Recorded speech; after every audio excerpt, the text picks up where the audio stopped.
আসসালামু আলাইকুম, কি অবস্থা সবার? আশা করি অনেক ভালো আছেন। আলহামদুলিল্লাহ আমিও ভালো আছি। বন্ধুরা, আপনাদের মাঝে নতুন একটি ভিডিও নিয়ে চলে আসলাম। আজকে আপনাদেরকে দেখাবো সৌদি আরব অটো গিয়ারওয়ালা গাড়ি কিভাবে চালায় তা আপনাদেরকে দেখাবো।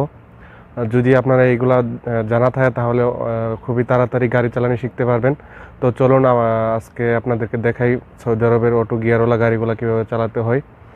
তো যারা আমার চ্যানেল নতুন, এখন চ্যানেলটি সাবস্ক্রাইব করেনি তাহলে চ্যানেলটি সাবস্ক্রাইব করে ফেলুন। আর যদি ফেসবুক পেজে দেখে থাকেন তাহলে এখন এই ফেসবুক পেজটাকে ফলো করে দিবেন। তো চলুন কথা না বাড়িয়ে ভিডিও শুরু করি। তো প্রথমেই গাড়িটাকে আনলক করে নেব।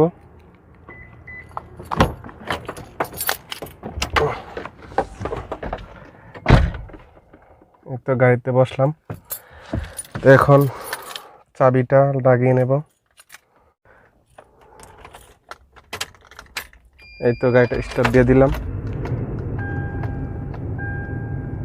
ভিউয়ার্স, প্রথমে আপনাদেরকে গাড়ির কিছু পার্টসের সাথে পরিচয় করে নিই, কিভাবে গিয়ার ফালাতে হয় বা কিভাবে গাড়ির সামনের দিকে যাবে। তো এগুলো আপনাদেরকে একটু দেখাই নিই, চলুন। তো ভিউয়ার্স, যেটা দেখতেছেন এটা হচ্ছে ব্রেক, আর এটা হচ্ছে এসকেলেটর, যেটাকে আমরা পিকআপ বলি। এটা হচ্ছে পিকআপ আর এটা হচ্ছে ব্রেক। আর এটা হচ্ছে হ্যান্ড ব্রেক, যেটাকে হাতে থাকে, এটা হচ্ছে পায়ের মধ্যে। অটো গাড়ির অনেক গাড়ির পায়ের মধ্যে থাকে, এটা হচ্ছে হ্যান্ড ব্রেক। মানে উপরে থাকলে হ্যান্ড ব্রেক আর নিচে তো পায়ের ব্রেক। এটা মানে যদি গাড়ি থামানো থাকে তাহলে এই ব্রেকটা দিয়ে রাখতে হয়। আর এটা হচ্ছে ব্রেক আর এটা হচ্ছে অ্যাক্সেলেটর। আর বন্ধুরা, এটা হচ্ছে গিয়ার।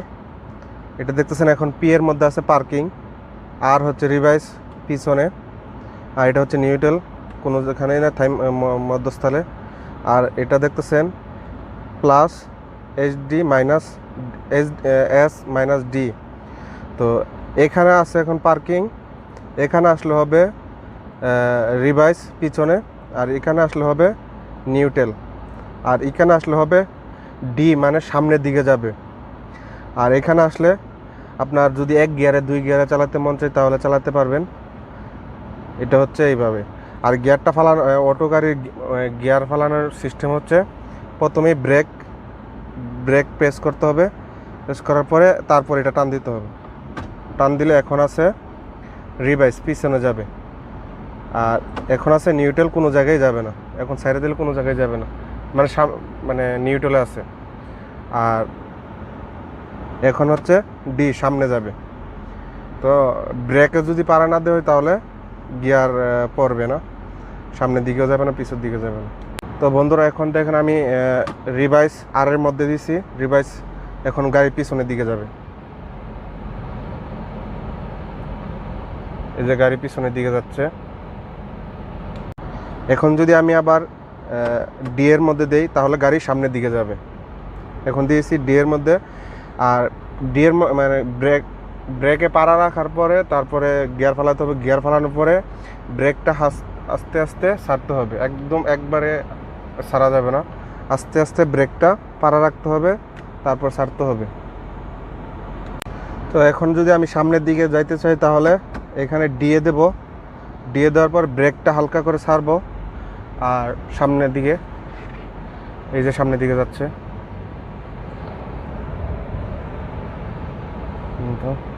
তখন স্পিড দিতে চাইলে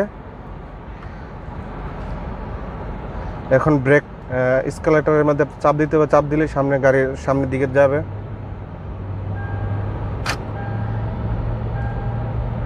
এই যে দেখতেছেন সামনের দিকে গাড়ি যেতেছে।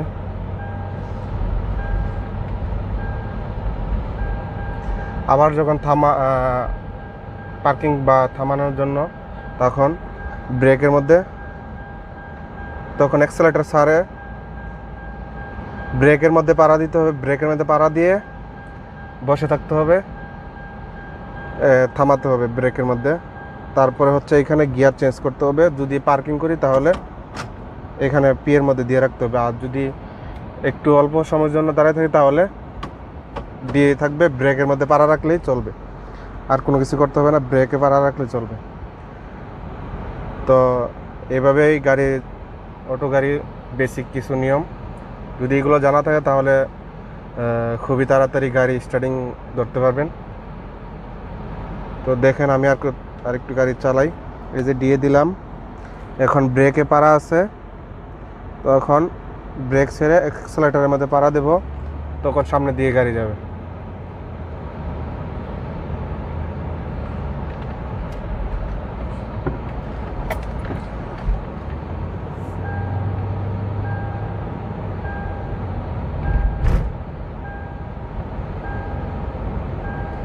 এই যে অ্যাক্সেলেটর যত বাড়ানো হবে ততই গাড়ি চলবে বেশি।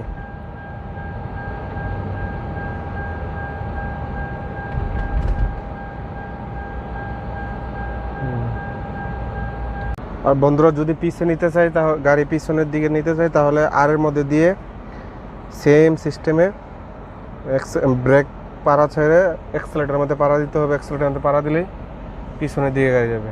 এখন পিছনের দিকে যাচ্ছে গাড়ি, এই যে এখন পিছনের দিকে গাড়ি যাচ্ছে। এই যে অনেকটা এসে পড়ছি। তো এখন আবার ব্রেকের মধ্যে পাড়া দিয়ে তারপরে এখানে গিয়ার চেঞ্জ করতে হবে সামনের দিকে। এইভাবে এখন সামনের দিকে যাবে।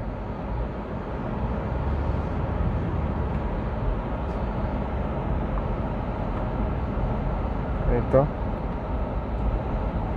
তো বন্ধুরা, এই ছিল আজকে ভিডিও। যদি ভিডিওটা ভালো লাগে তাহলে একটি লাইক দিবেন, আর কমেন্ট করে অবশ্যই জানাবেন। যদি অন্য ধরনের ভিডিও দেখতে চান, সব কিছু ডিটেলস জানতে চান, তাহলে অবশ্যই কমেন্ট করে জানাবেন। আমি নতুন আরেকটি ভিডিও দেওয়ার চেষ্টা করব।